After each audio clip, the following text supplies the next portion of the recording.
Hello friends, welcome to आईएससीएस के English के practice session में आपका स्वागत है।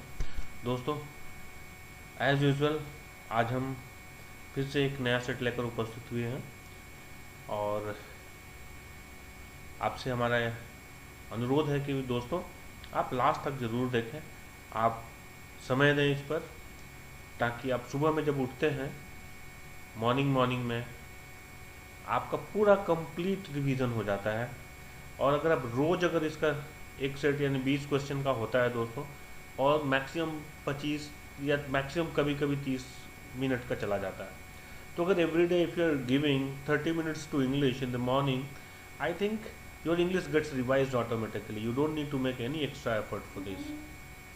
And if at all if you are not scoring more than 16 or up to 16 marks, then you need to focus only on the gray areas. You don't do the complete revision of the subjects. You only focus on the gray areas, and I'm always there with you to help you out. दोस्त, आप हमें तुरंत बताइए कौन सा particular chapter में या section में प्रॉब्लम है. I am there with you. तो चलिए दोस्तों, शुरू करते हैं आज का प्रैक्टिस सेशन. आज का पहला सवाल फिल इन द ब्लैंक से है. क्वेश्चन है, the largest fish that I ever caught was 4 feet long. Options are who, whom, that, whose.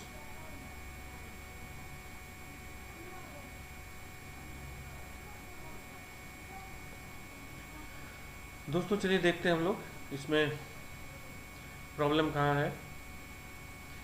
The largest fish के बाद यहाँ पे हमें कोई एक रिलेटिव प्रोनाउन लगाना पड़ेगा. इस जगह में क्या है, एक रिलेटिव प्रोनाउन कौन सा सूटेबल होगा. हु होगा, हुम होगा, दैट होगा, हुज होगा. तो दोस्तों यदि इसके पहले यानी कि जिसके लिए यहाँ पे रिलेटिव प्रोनाउन आ रहा है, उस नाउन या प्रोनाउन के लिए के पहले अगर सुपरलेटिव डिग्री में कोई भी इस्तेमाल किया गया है, उसके लिए कोई सुपरलेटिव डिग्री में एडजेक्टिव इस्तेमाल किया गया है, तो यहाँ पर हम लोग दैट का इस्तेमाल करते हैं. ठीक है दोस्तों, याद रहे जब सुपरलेटिव डिग्री होता है, और भी होते हैं दोस्तों, द सेम हो, द ओनली हो, बहुत सारे हैं. जो अगर आपको प्रॉब्लम होगा दोस्तों, तो आप एक बार मेरे एडवर्ब वाला वीडियो देख लीजिएगा. Otherwise we will make a new video on this, on relative pronoun. तो friends, answer would be option number C, that the largest fish that I ever caught was 4 feet long.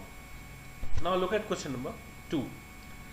None of the two boys was present at the school meeting, so the principal was very angry with them.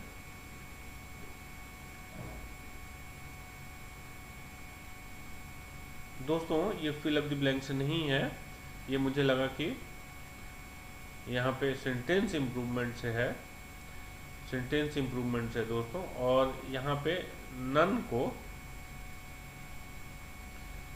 Improve करना है दोस्तों. याद रहे ये थोड़ा सा हमको heading देने में गलती हुई दोस्तों. ये क्या है, सेंटेंस इम्प्रूवमेंट से है.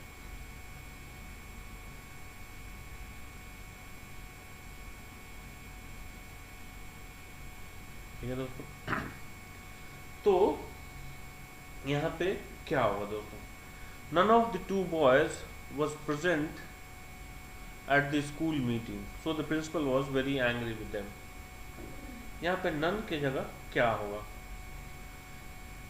none, either, neither या फिर both.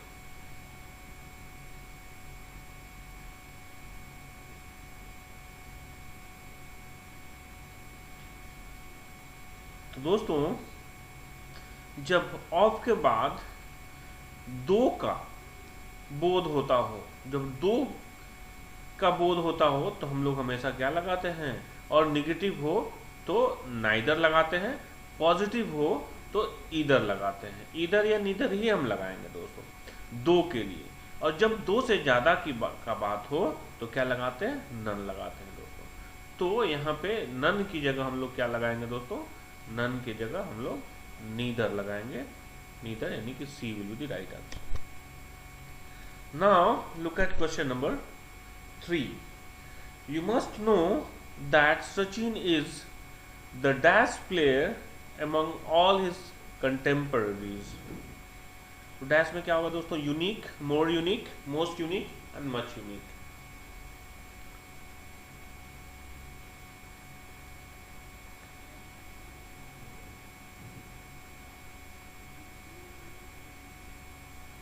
तो दोस्तों याद रहे ऑप्शन इतना आसान है इसमें कि अब यूनिक वर्ड जो होता है ना दोस्तों, यूनिक जो एडजेक्टिव होता है ये नॉन ग्रेडेबल होता है. यहाँ पे मच, मोर, मोस्ट हो ही नहीं सकता है दोस्तों. ठीक है, ऐसा कुछ एग्जिस्ट ही नहीं करता है. तो unique is a non gradable adjective. ये इसको हम लोग ग्रेड नहीं करते हैं मोर, मोस्ट या मच लगा के. तो answer would be option number A. Now look at question number 4. Again from fill in the blanks. Could you please open your book dash and read the first paragraph aloud? Options are at page 30, at the page 30 page या on the page 30.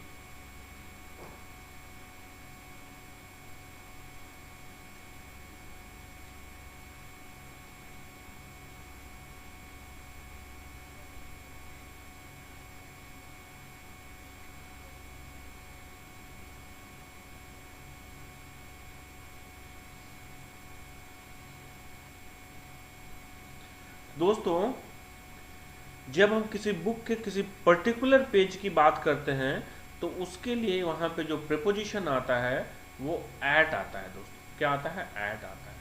और जब उस page की बात करें तो वो page particular होता है, इसलिए उसके पहले डेफिनिट आर्टिकल का आना जरूरी होता है दोस्तों. तो एक तो प्रीपोजिशन है जो कि यहाँ पे एट लगेगा, और किसी खास पेज की बात करते हैं तो उसके पहले एक डेफिनिट आर्टिकल आना जरूरी होता है दोस्तों. तो option B will be the right one.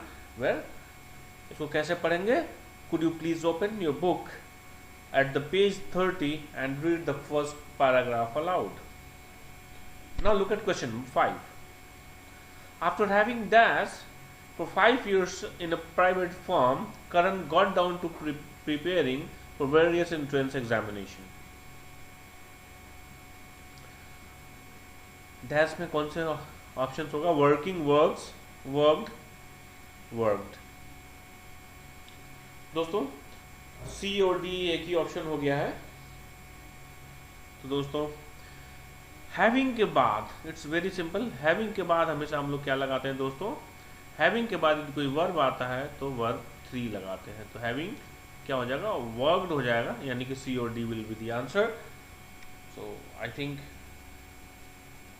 Typo है कहीं इसमें, सी में कुछ और लिखा गया होगा लेकिन वर्क लिखा गया है. Anyways answer C and D will be the answer. B3 होगा. After having worked for 5 years in a private firm, Karan got down to preparing for various entrance examinations. Now look at question number 6. This question is from common error. The rate of metabolism of a body in comparatively lowest when it is at rest and is thus optimum for examination.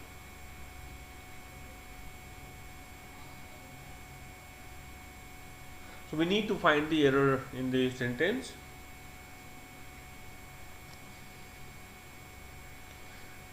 So friends, let us find out the error in it. The rate of metabolism of a body is comparatively lowest. My dear friend, अगर word यहाँ पे comparatively हो तो हमेशा उसके बाद यदि कोई एडजेक्टिव इस्तेमाल करते हैं तो हमेशा कंपैरेटिव डिग्री होगा. ठीक है दोस्तों, तो लोअर होगा. क्या? Comparatively lower when it is at rest and is this optimum for examination. So answer would be option number A, जहां पे लोवेस्ट को हमें क्या करना है? लोअर करना. Now look at question number 7. He is as good, if not better, than his brother.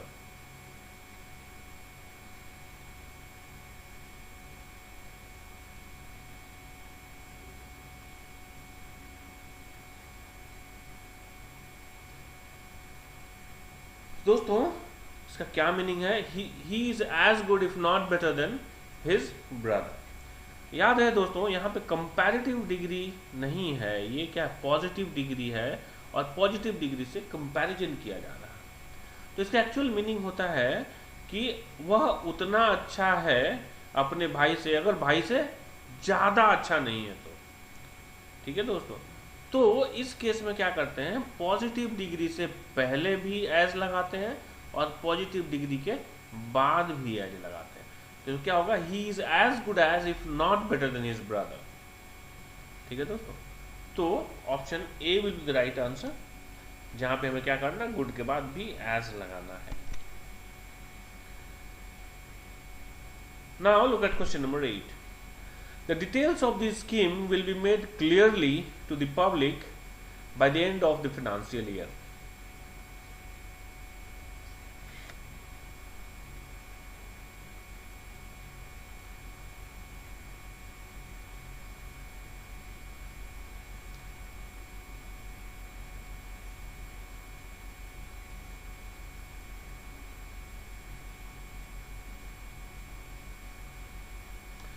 दोस्तों, let us find the error in it.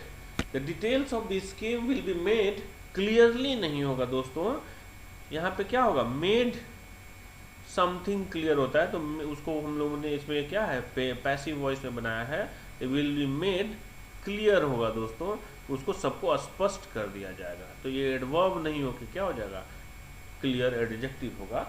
The details of the scheme will be made clear to the public by the end of the financial year. So answer would be option number B. Now look at question number 9. No book gives the description of human anatomy in as much detail as this book.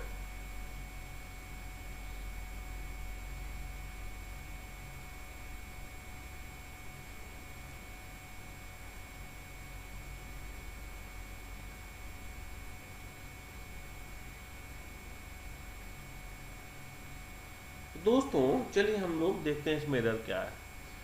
तो ये sentence कहना चाहता है कि ये किताब human anatomy का description उतना देता है जितना कि किसी और बुक में अवेलेबल नहीं है।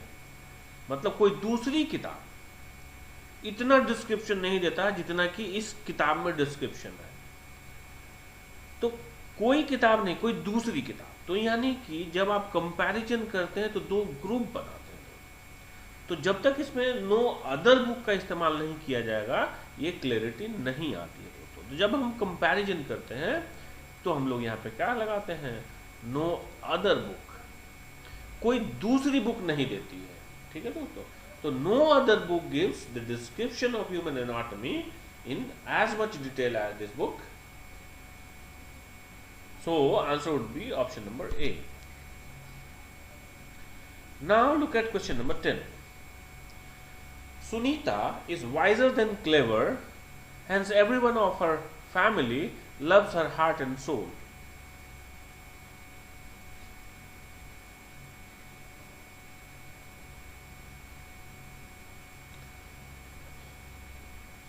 So let us find the error in the sentence. Sunita is wiser than clever. Now, Sunita has got two characteristics, two quality. She is wiser and she is clever. Both the qualities belong to Sunita, but she is wiser than clever. Means she is more wise than clever. वो wise ज्यादा है clever से।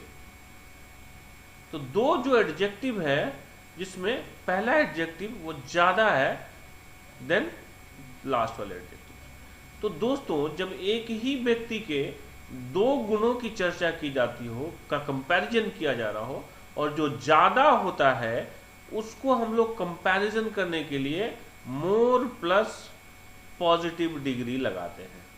ठीक है दोस्तों, मोर plus positive degree लगाते हैं। तो ये क्या हो जाएगा, मोर वाइज देन क्लेवर हो जाएगा। Sunita is more wise than clever, hence everyone of her family loves her heart and soul. So answer would be option number A, जहां पे हम लोग क्या करेंगे, wiser को more wise से रिप्लेस करेंगे।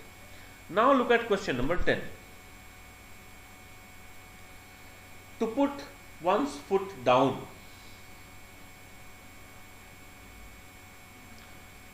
इडियम से दोस्तों इसका मीनिंग फाइंड आउट करना है out of the given options. Options are asserted one's authority, या to assert one's authority, kicked them, या to kick them, step out, या come downstairs.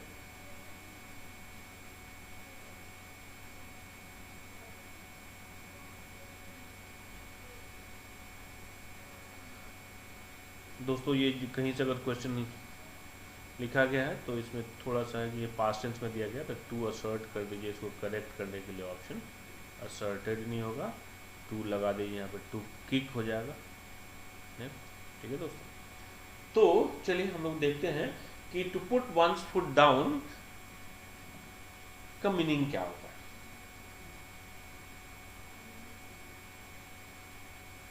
तो दोस्तों to put one's foot down का मतलब होता है कि अपने अधिकार को शो करना, अपना अधिकार दिखाना, कि चलिए भैया हम आपका बात नहीं मानते हैं, ये मेरे अधिकार क्षेत्र की बात है, हम अपना अधिकार यहाँ पे इस्तेमाल कर रहे हैं. If you are using your authority means you are putting your foot down, you are putting your authority, you are showing your authority, you are executing your authority, then it is called you are putting your foot down. So answer would be option number A. Now look at question number 12. To throw down the gloves.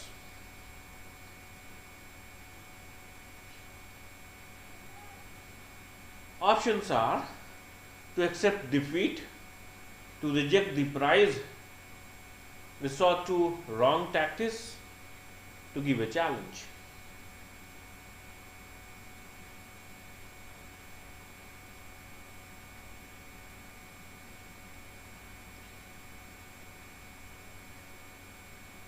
So friends, when you throw down the gloves, when you throw down your gloves means you give a challenge to your opponents, your competitor. आप अपने competitor को challenge करते हैं, you are throwing down your gloves, मतलब उससे challenge करते हैं, उसके साथ आप और भी आगे क्या करना चाहते हैं, competition करना चाहते हैं. ठीक है दोस्तों. So answer would be option number D, to give a challenge. Now look at question number 13.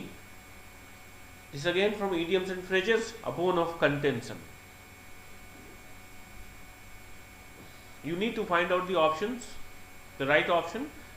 A subject of peace, a subject of trade, a subject of dispute, या a subject of exports.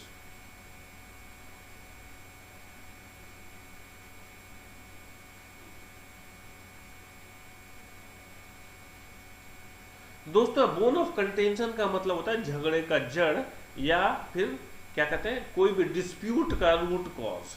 ठीक है दोस्तों. तो dispute होगा, इसमें कहीं piece trade and exports का कोई बात ही नहीं है. तो answer would be option number A, sorry C, a subject of dispute. A bone of contention is a subject of dispute. Now look at question number 14 where you need to find out the correctly spelled words. So friends, the word is alienate.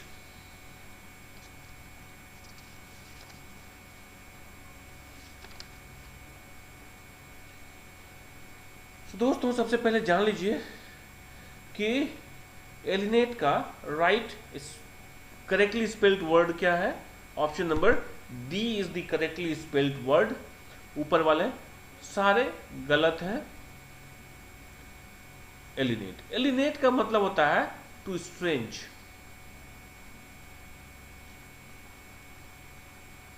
किसी को strange बना देना, किसी के साथ unfriendly हो जाना, unfriendly behave करना. ठीक है दोस्तों. तो उसको क्या कहते हैं, मतलब चलिए मैं आपको नहीं पहचानता, आप बहुत दोस्ती है लेकिन आप उसे नजर चुरा लेते हैं, उसे लगता है कि कभी आप उससे मिले नहीं हैं, तो स्ट्रेंज की तरह बिहेव करते हैं, स्ट्रेंजर की तरह किसी से बिहेव करते हैं, तो इसे क्या कहते हैं, एलिनेट कर देते हैं. Now look at question number 15. Again it's a spelling test. Now we have a different words in all the different options. Orator, forfeit, complement, susceptible.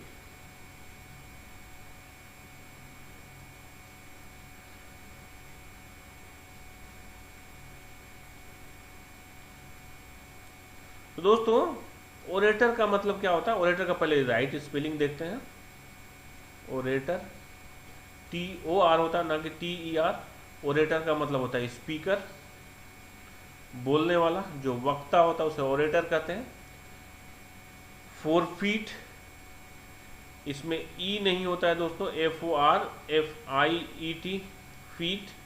Forfeit का मतलब होता है to lose, to give up,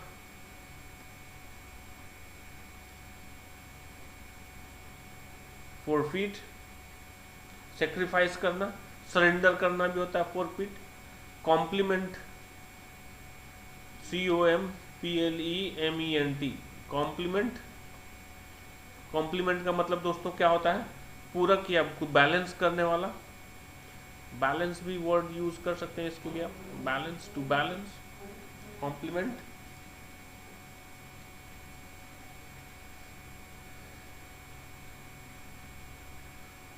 दूसरा इसका एक word मैं भी satisfied नहीं हूँ बैलेंस से, ठीक है, कि टू गो विथ, कह सकते हैं it goes well with something. If something goes well with something, मतलब that are complementary to each other. और एक कॉम्प्लीमेंट होता है दोस्तों, कॉम्प्लीमेंट मतलब क्या कहते हैं? किसी की तारीफ करते हैं, कॉम्प्लीमेंट देते हैं। फिर देखते हैं वर्ड ससेप्टेबल। ससेप्टेबल सही है। ससेप्टेबल का मतलब होता है दोस्तों prone. If something, if you are susceptible to cold, you are prone to cold, मतलब कि आपको ठंडी जल्दी लग जाती है, ज्यादा क्या कहता है, अफेक्ट करता है ठंडा। तो ससेप्टिबिलिटी मतलब easily, you easily get affected, ठीक है दोस्तों। तो प्रोन या ससेप्टेबल हो गया। Now look at question number 16, a place of burial. Cave, church, synagogue, a cemetery. Very simple. क्या कहते हैं इसे? सिमेट्री कहते हैं, जहां पे डेड बॉडीज को दफनाया जाता है, उसे क्या कहते हैं? सिमेट्री कहते हैं। केव का मतलब समझते हैं गुफा, चर्च का मतलब समझते हैं क्रिश्चियंस के जो टेम्पल होते हैं, चर्च कहलाते हैं। साइनागॉग, ज्यूरिस के जो मतलब जहाँ पे मिलते हैं या धर्म सभा होती है, उसके जगह को क्या कहते हैं? साइनागॉग कहते हैं। और सिमेट्री जहाँ पे अ प्लेस ऑफ बुरियल, जिसे कहते हैं cemetery. Now look at question number 17 from one word substitution. One who journeys from place to place, मतलब ऐसा व्यक्ति जो एक जगह से दूसरी जगह जर्नी करते रहता है, क्या कहलाता है? क्वैक, कैनिबल, इटिनरेंट या कुरियर।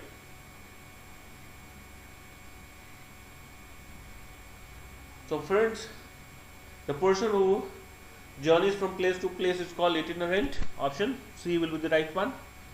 क्वैक मतलब आप समझते होंगे दोस्तों, एक तो क्वैक जो होता है डक का जो साउंड होता है, cry of duck is called quack. दूसरा ऐसे क्वैक होते हैं जो कि फेक डॉक्टर्स होते हैं, जिसे हम लोग झोला छाप डॉक्टर कहते हैं, क्वेक डॉक्टर्स। क्वेक, उनको भी क्वेक कहते हैं, या फेक भी हो सकता है इसका मीनिंग। कैनिबल मतलब ऐसा जो कि मानव का या मनुष्य का मांस खाता है, मनुष्य का मांस खाता है तो कैनिबल खाता है।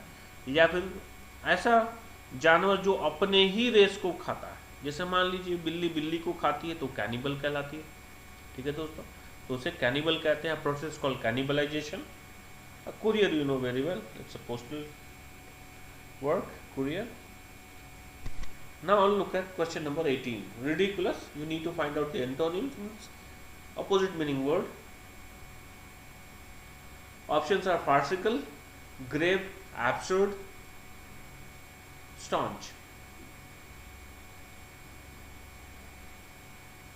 दोस्तों रिडिकुलस का मतलब क्या होता है? रिडिकुलस का मतलब होता है हास्यास्पद, मतलब मजाक किया, not serious, not very serious, जिसको तवज्जो नहीं दी जाती है, ठीक है। Ridiculous, if something is ridiculous this is of no importance, मतलब कोई इंपॉर्टेंस नहीं है, मतलब तुच्छ है, उस पर मतलब ज़्यादा सीरियस होने की जरूरत नहीं। दोस्तों फार्सिकल का मतलब होता है कॉमेडी, यानी ये भी लाइट हार्टेड वाली बात हो गई। ग्रेव, ये सीरियसनेस को शो कर रहा है दोस्तों, ये क्या शो कर रहा है, सीरियसनेस को शो कर रहा है। रिडिकुलस नॉन सीरियस वर्क होता है, ग्रेव सीरियस वर्क होता है दोस्तों। तो एक मिला हमें एंटोनिम्स, आगे भी देख लेते हैं अगर इससे बेहतर कोई वर्ड हो। Absurd, if something is ridiculous that is farcical and absurd. staunch, staunch का मतलब होता है दोस्तों, अगर वर्ब है तो staunch का मतलब होता है to stop, to stop, to stem। अगर ये एडजेक्टिव है तो इसका मतलब होता है committed या devoted, लॉयल कह सकते हैं। तो रिडिकुलस का एक मिला हमें बी, ग्रेव जो होता है सीरियस, ग्रेव हो गया। Now look at question number 19, buster. इसका सिनोनिम्स निकालना है दोस्तों, similar meaning word. Options are chatter, travel, attack या वुंड।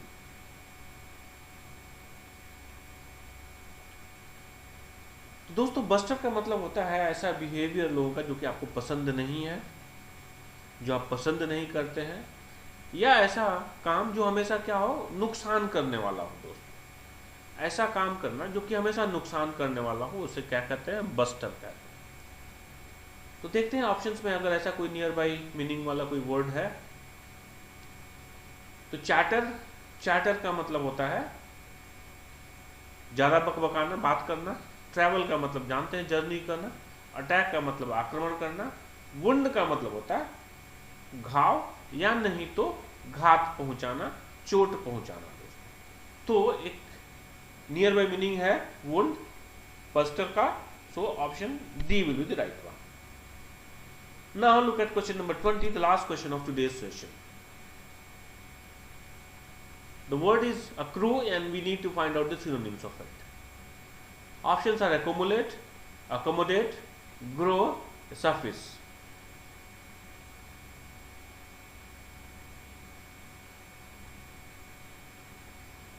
So friends, accrue का मतलब क्या होता है? accrue का मतलब होता है to grow slowly and with time. समय के साथ धीरे धीरे धीरे बढ़ना क्या कहलाता है? accrue कहलाता है। तो देखते हैं, अकोमोडेट का मतलब होता है इकट्ठा होना, जमा होना। अकोमोडेट का मतलब होता है एडजस्ट होना। ग्रो, देखिए दोस्तों एकदम सिमिलर मीनिंग वर्ड है। अक्रू और ग्रो, हमने बोला ग्रो करना धीरे धीरे, ग्रो एकदम सटीक आंसर आ रहा है सी। आगे डी ऑप्शन देख लेते हैं, सफिस। सफिस का मतलब होता है दोस्तों सफिशिएंट, एनफ। ठीक है दोस्तों, तो answer C will be the right one. दोस्तों इसी सवाल के साथ आज का प्रैक्टिस सेशन समाप्त होता है। और दोस्तों hope you guys are enjoying yourself with a everyday's practice session. और दोस्तों आपको जब अच्छा लगे तो आप लाइक करना ना भूलें दोस्तों। और कल के सेशन से एक सवाल है कुछ लोगों का, कुछ लोगों ने हमें फोन करके भी बताया है कि देखिए दोस्तों कल क्वेश्चन नंबर 8 में ये थोड़ा सा हमसे राइटिंग लिखने में, बोलने में तो दोस्तों हम साउंड में थोड़ा सा दिक्कत था। ये इट नहीं है दोस्तों, ये इफ है। ठीक है, तो ये इफ होगा यहाँ पे। तो इफ या वेदर का इस्तेमाल किया जाता है अगर आप क्वेश्चन नंबर 8 को, अगर कल वाले सेशन यानी कि सेट 22 मैंने यहाँ पे लिख भी दिया है, सेट 22 की बात कर रहे हैं।